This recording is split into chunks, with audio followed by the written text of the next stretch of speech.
Good afternoon. Today is the 17th of February, and I have some unexpectedly sad news today. Holden, which has been marketing cars since 1948 in Australia and other places in the world too, they finally decided that they're not going to even import cars anymore. They haven't sold an Australian-made car for a few years now, but General Motors is going to pull out of Australia entirely, and they're not going to import any more cars from the end of next year. I've had to look up a bit on Holden for this video.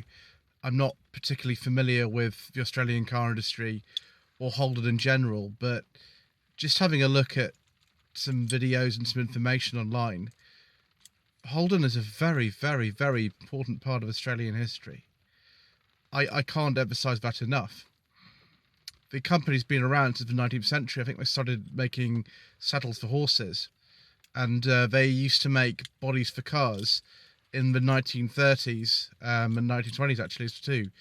They didn't just work with General Motors, who took them over in 1931. They made bodies for all kinds of different cars. They were known as General Motors Holdens for many, many years.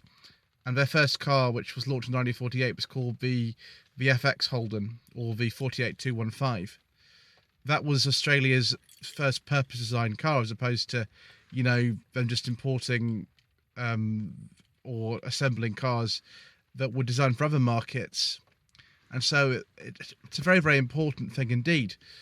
They haven't made a car in Australia since 2017, so it's been a few years since that happened. But this announcement is quite interesting, really. Looking at some of the Holden models that have come in the past, the EK Holden to me looks like a Vauxhall Victor F series. The EJ Holden that comes after that looks like an FB Victor as well. And if you look at the Holden Tirana, that was originally a Vauxhall Viva for a bit, or very much based on it. So there's been a very close tie between Holden and other General Motors subsidiaries over the years. The Holden Commodore, which was first released in 1978, that is very similar to the first generation Vauxhall Carlton and the contemporary Opel Record.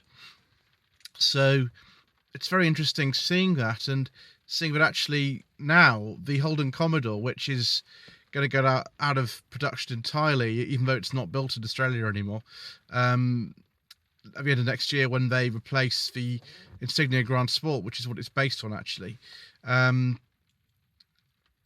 It's just they sort of come full circle. They are literally just marketing an Opel or Vauxhall.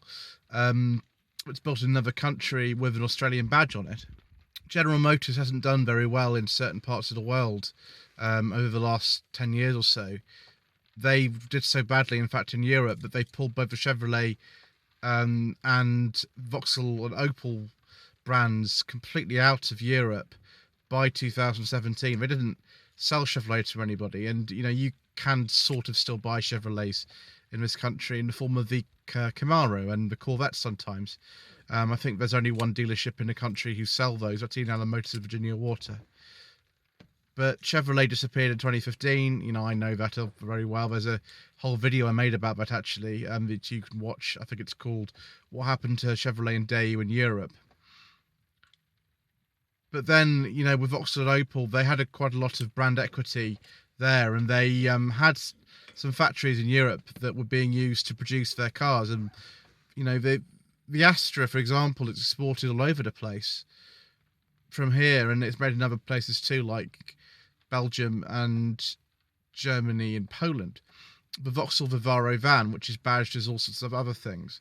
Most recently, the one that was made up until the end of sort of mid 2019, that was Renault Traffic, and also badged as Nissan. The contemporary one, because Peugeot Citroën have bought Opel and Vauxhall, that's now the same as the Citroën Dispatch, I think it's called, and the Peugeot expert, I think they're called. Don't hold me to that. I'm not very familiar with vans particularly.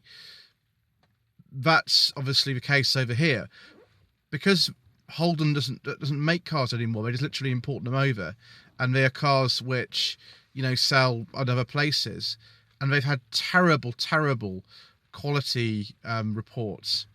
The former Chevrolet Cruze is not sold in this country anymore, and I think that's been discontinued in America too. The Holden Cruze, as it's sold in Australia, has been very poorly received. I think the publicity has been really poor for it, and this is probably a bit of a shame. That cars that Holden are trying to market at the moment are not being received very well.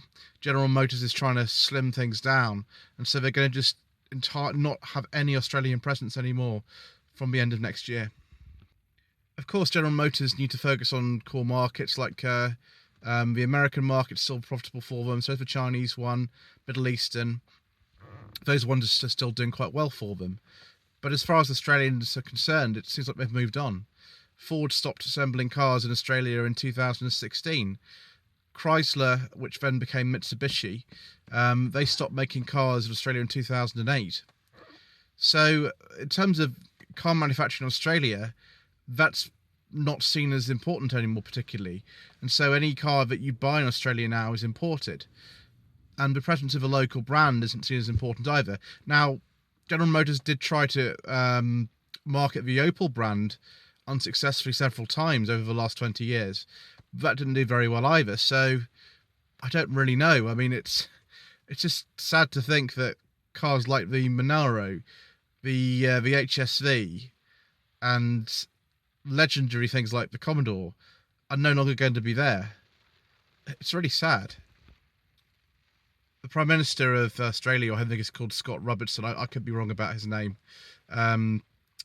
he seems to be pretty sad too. I mean, the Australian media is all over the place, and I know that one particular YouTube channel in Australia, which is carexpert.com.au, I think it's called, and the host is John Cadogan. John Cadogan, he's not Cadogan, he's Cadogan, that's what he says anyway. He's not been very complimentary about Holden recently. I did watch some of his videos about it, and he's not been very complimentary about the way it's been run, all the models they have. So if there's such poor perception amongst journalists in Australia about the brand and about their cars, that's not going to do very well for them. And the labour costs in Australia are quite high. They like to do things properly there, so it's probably not the most economical thing, but it's still a huge shame to have all these things that have happened, and the government in Australia has paid so many billions of dollars to try to keep that going over the last 20 years in particular, and it hasn't worked out. And I think even someone who doesn't really have any ties with the country, I do feel a sense of sort of loss, the same way that somebody from Germany would feel if Opel disappeared, or I would feel if Vauxhall disappeared. They really are, just ingrained parts of our society, aren't they? So I hope you found that video interesting. I certainly have found looking at the history of Holden in Australia fascinating, although it is a little bit sad. Don't forget to subscribe to the channel for more content. I don't really know how many more of these I'll be doing. We'll just have to see. I just hope that no one else disappears like this. Leave a comment below, like this video, and thank you very much indeed once again for watching.